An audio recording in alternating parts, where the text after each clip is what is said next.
Hello, everybody. This is Swati live from Los Angeles. We are almost at the end of our second week of mindfulness camp. We are focusing on our breath this week and also learning about history of mindfulness. As I said yesterday to you, Buddhism was the origin of Vipassana style of meditation. Gautama the Buddha, who was known as Siddhartha, Buddha means the awakened. So once he found his enlightenment, then he was referred to as Buddha. So Gautama the Buddha was the one who came up with this style of meditation, which is called Vipassana, or in the modern days, it's come to know as mindfulness meditation. That was 2500 years ago. Buddha really did not mean to start a religion. He did not think of himself as God's messenger with a special knowledge. What he said was that this is what I have found out. This is what I think will help you. You try it out yourself and see if it helps you. In that sense, he was a very modern man. He was also a psychologist. And why is that? Because the way he learned to deal with so-called the pain of life is by creating non-attachment. But don't mistake non-attachment to detachment, couldn't care less, or not having attachment to your own family or friends. That's not what it means. Attachment is defined as intense craving and desperate hatred or desperate aversion. These things sometimes make us do unwholesome things. So that is what Buddha means by attachment. So like I said yesterday, his words were, the house of misery is built by bricks of attachment. You take away those bricks and the house will collapse. After he came up with his teachings, then he started spreading it. He started teaching it. It flourished in India for almost 1200 years ago. And then for historic reasons, it left India. However, meanwhile, it was very much alive and had spread to Southeast Asia and South Asia. Countries like China, Japan, Vietnam, Burma, Thailand, Nepal, Sri Lanka. These countries still had a very, and Tibet, these countries had very large body of knowledge. Scriptures were preserved. So then, what happened and what made these ideas come to the West? Today I would like to talk about one of the things that happened, and we'll describe other things later. One thing that happened was in the 60s and 70s, youth from the US, a lot of them who were working for Peace Corps, they went to South Asian countries, India, Nepal, Thailand. They were searching for answers. They found some answers in Buddhist thinking. They became monks. They lived in these countries for 2, 3, 4 years. When they went back to the US, they started Buddhist groups. For example, Joseph Goldstein started IMS in Barre, Massachusetts. IMS stands for Insight Meditation Society. Why is it called Insight Meditation? Because another translation of Vipassana is Insight Meditation.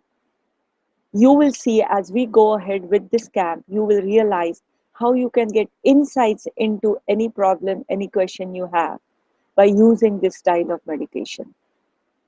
You get insights into yourself and the nature of whatever issue you're dealing with. You develop intuition. So people such as Jack Cornfield, Sharon Salzberg, Joseph Goldstein, you probably have heard about these names.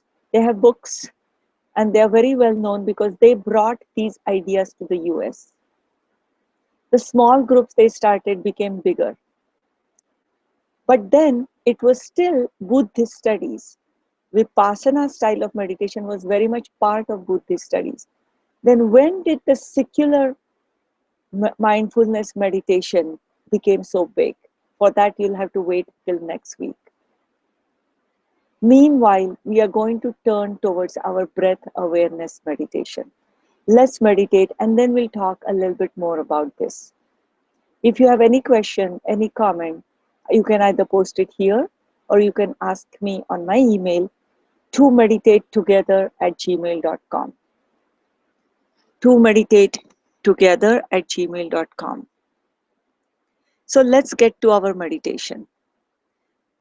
One more time, choose your preferred way to pay attention to the breath. I've taught you 3 different ways. Choose any one of them. For me, the preferred way is to focus on the nostrils and then notice how my nostrils are receiving the breath. Is there any twitching, itching, burning, or any clogging, any feeling that I feel here? Now, close your eyes, relax your shoulders,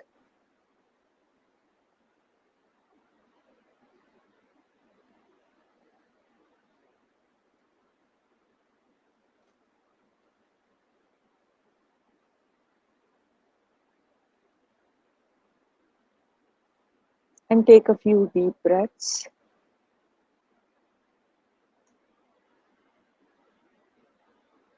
And we are going to start our breath awareness meditation with this gong.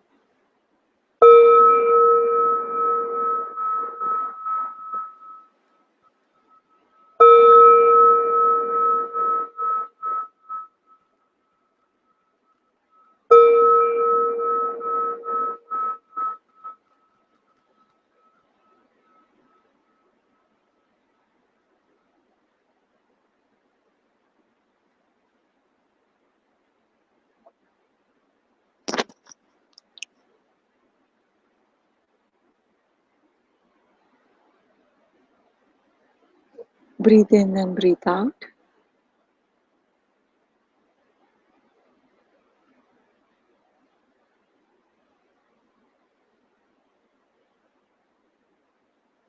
And pay attention to the breath.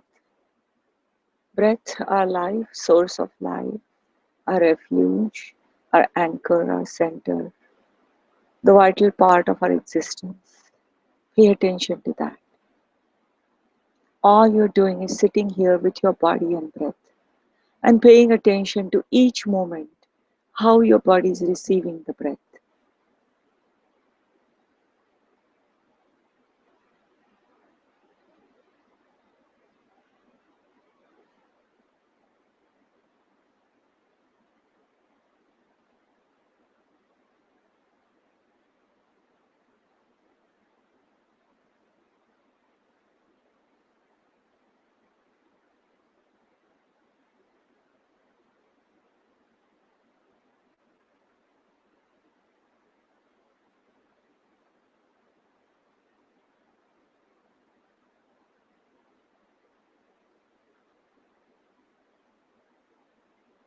If your mind is wandering around, once you realize it, say to yourself, aha, this is my mindful moment.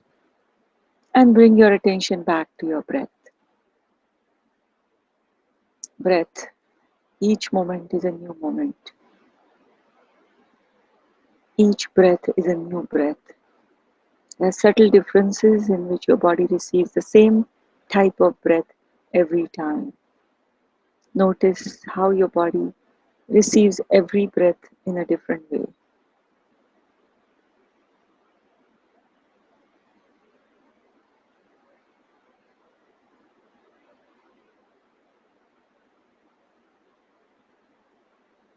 Some breaths are short, some are long. If your breath is shallow, your body may automatically adjust by taking a deep breath. Let it be. Let the body adjust itself. And notice.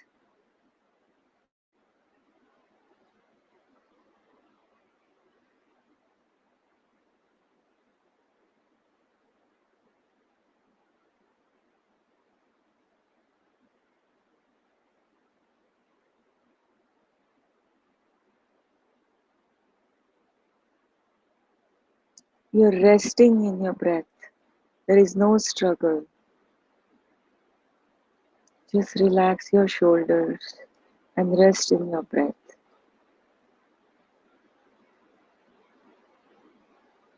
Resting, peaceful.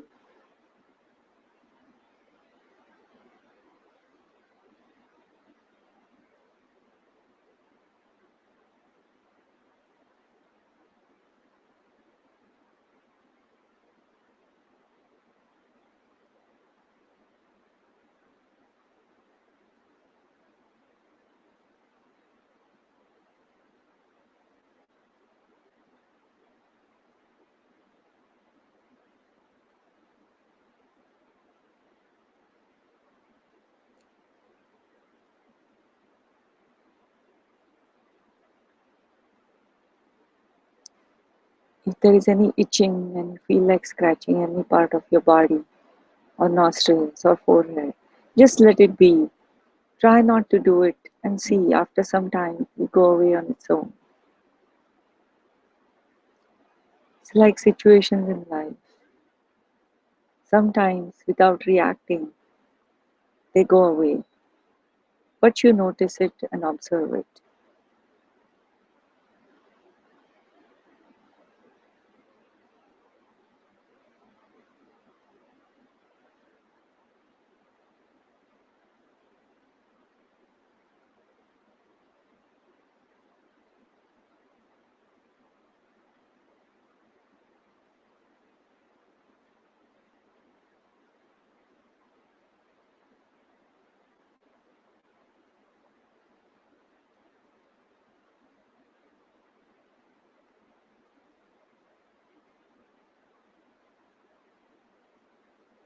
Breath, alive, source of life, refuge, resting place.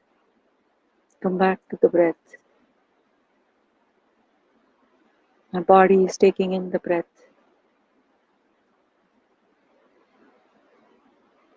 Every moment is a new moment. Breath comes in.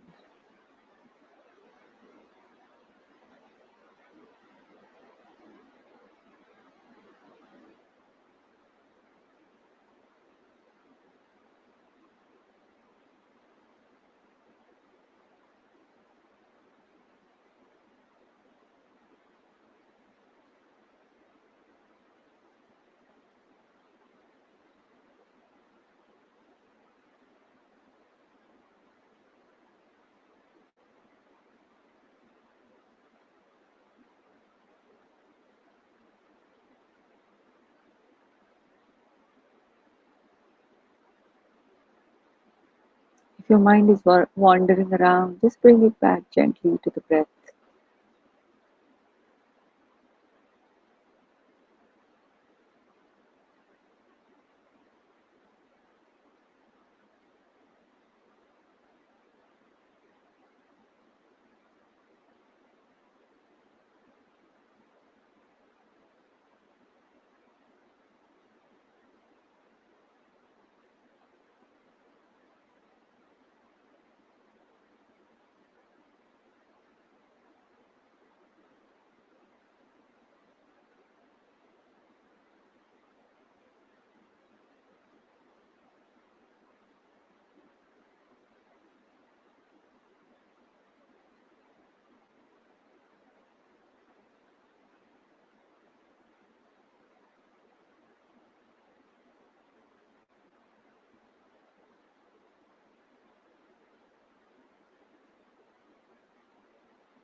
Breath in and breath out.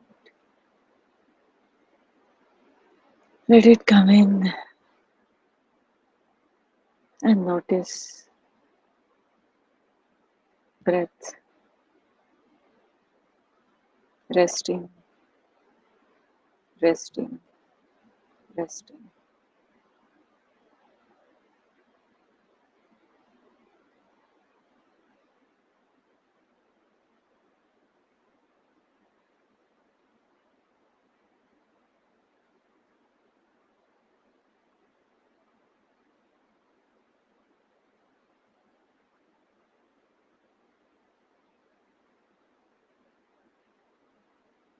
Breath in, breath out. Resting, resting. Noticing.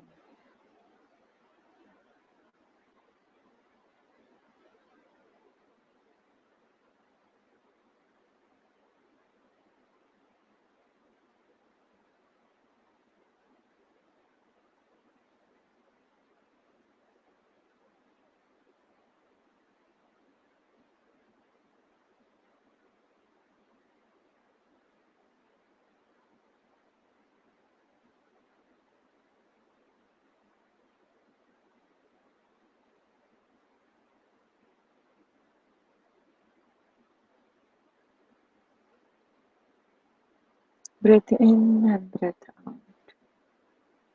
Pay attention to the breath.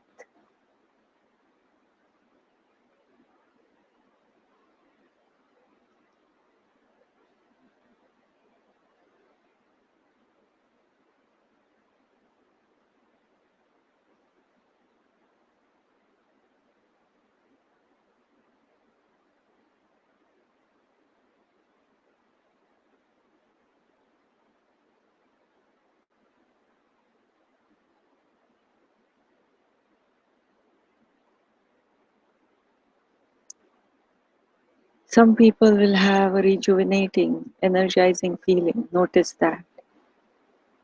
Allow your body to take in the breath and get the energy. But some people may not have that feeling. They may feel very distracted, very tempted to leave the meditation, restless. Then just notice that and keep meditating. Some people may feel a little down or gloomy. If that happens, that's okay too. Just keep noticing. You may transcend that soon.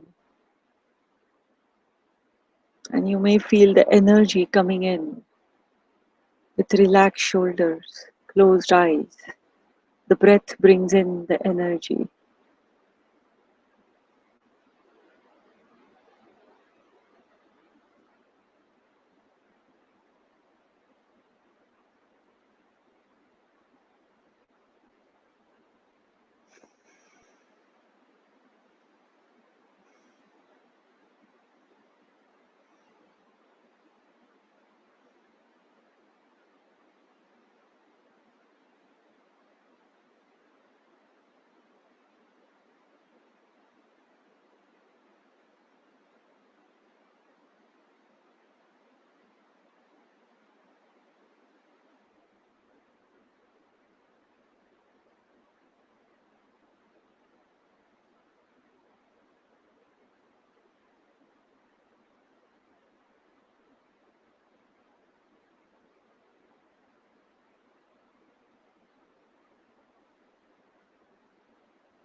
Breath in and breath out. Breathing in and breathing out.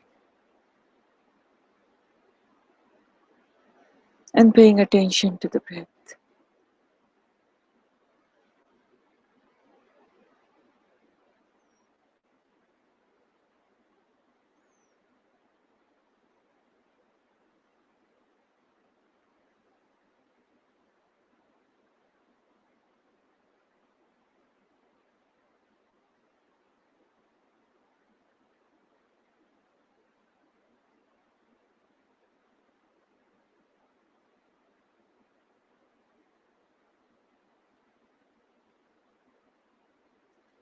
And now with this, we have meditated over 10 minutes.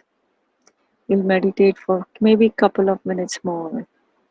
And then I'm going to ask you to wind down the meditation. So take these last couple of minutes to really go back to the breath and notice all the subtle ways in which your body is receiving the breath.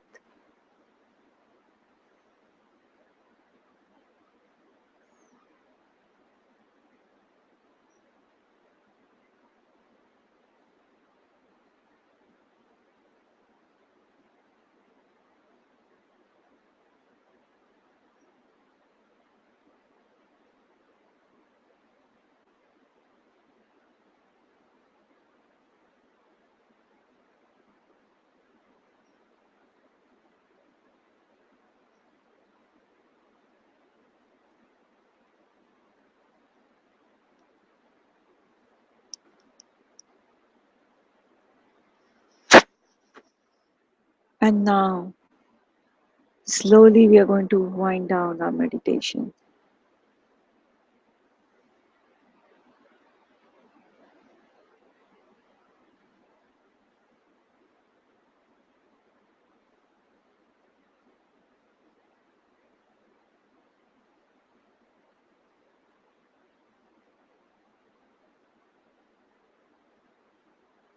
And for that purpose,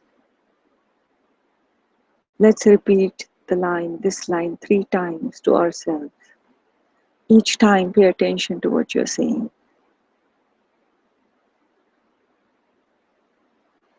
Breathe in, I smile. Breathe out, I'm okay. Breathe in, I smile. Breathe out, I'm okay. Breathe in, I smile. Breathe out, I'm okay.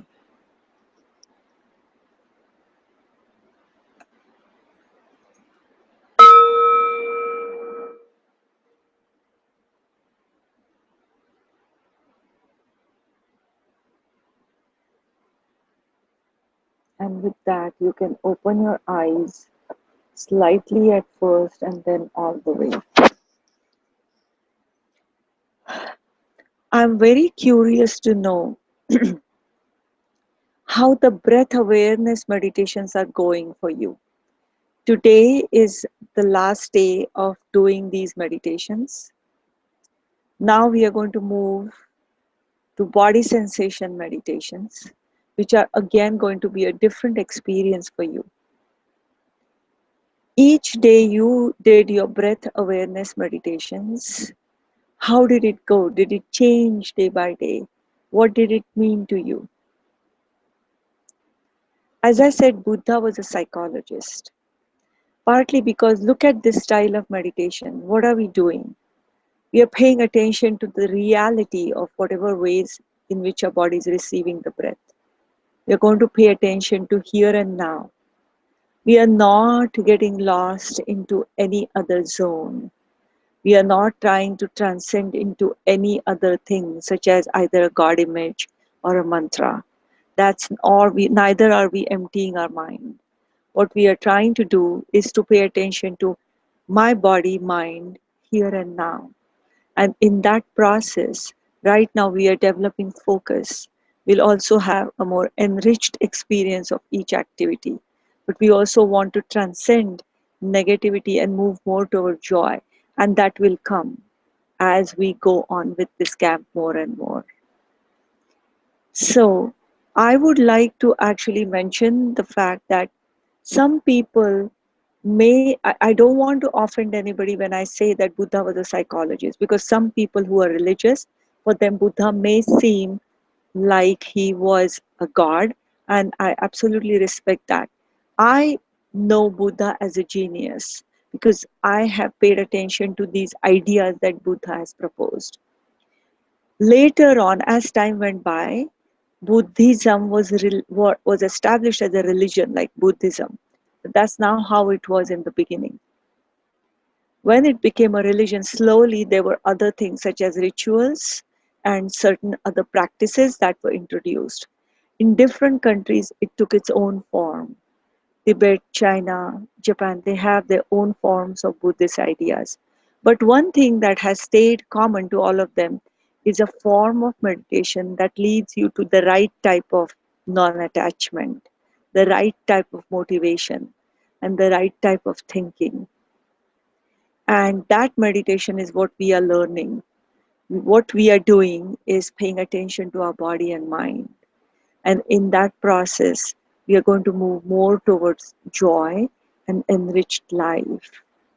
So at this point, I would like to see if there are any questions. And if there are no questions, then I would like to move on to one other thing, which is I would like to tell you about a book. Those of us who may want to think about Buddhism or Buddha as a real person and idea, there is an excellent book. The book is called Confessions of a Buddhist Atheist. It is a controversial book because it describes Buddha's life as a person, not as somebody who had absolutely special powers. So it is a very interesting read.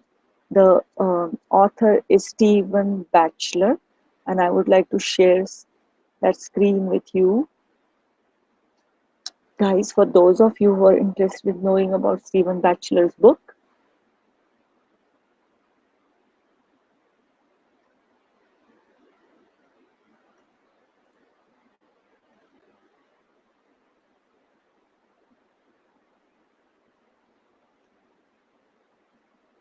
okay, so this is the book. As you can see, Confession of a Buddhist Atheist, and the author is Stephen Batchelor. He is another person who spent time in India being a monk and studying Buddhism. And his experiences he has summarized in Confession of a Buddhist Atheist. You can be an atheist and you can still practice meditation, mindfulness meditation, or if you could be practicing something else, some other form of religion, and some other form of, some people follow like art of living, or some guru or some person. They may be Christian, they may be doing other types of things. Mindfulness meditation in some sense does not clash with it. You can do both at the same time. However, as I said before, when you are training yourself in the beginning, it may be a good idea not to practice 2, 3, 4 different types of meditations or dabble into a lot of different types. Once you get used to this style of meditation, then of course, that would be a good time to dabble into other things if you want to. Now, Eugenia has a question. I've been seeing some improvement in my breath meditations just the past day or two, since catch my mind wandering a lot, but I'm starting to find stretches of concentration on the breath and quite a nice feeling at times, whereas before mostly struggled. Now, Eugenia, that is a common experience. That is a common experience. I think looks like you may have posted the same question again. But in any case, that is a common experience. And as the camp goes on, you will find that you will be more with your breath and body. And that is going to give you a unique experience. And I'm hoping that all of you will experience that at some point or the other. But sometimes you need to wait for that, and you need to be patient. And it's okay to struggle. It's okay even when you're uncomfortable. Believe me, when you transcend that uncomfortableness, you will see what we are talking about, what I'm talking about. So just keep meditating with your breath, and we are going to start again. It will be tonight for me. It will be Sunday morning for people who are in India, and then accordingly to everybody else in the rest of the world. So right now I'm going to say bye to you, and I'll see you all tomorrow.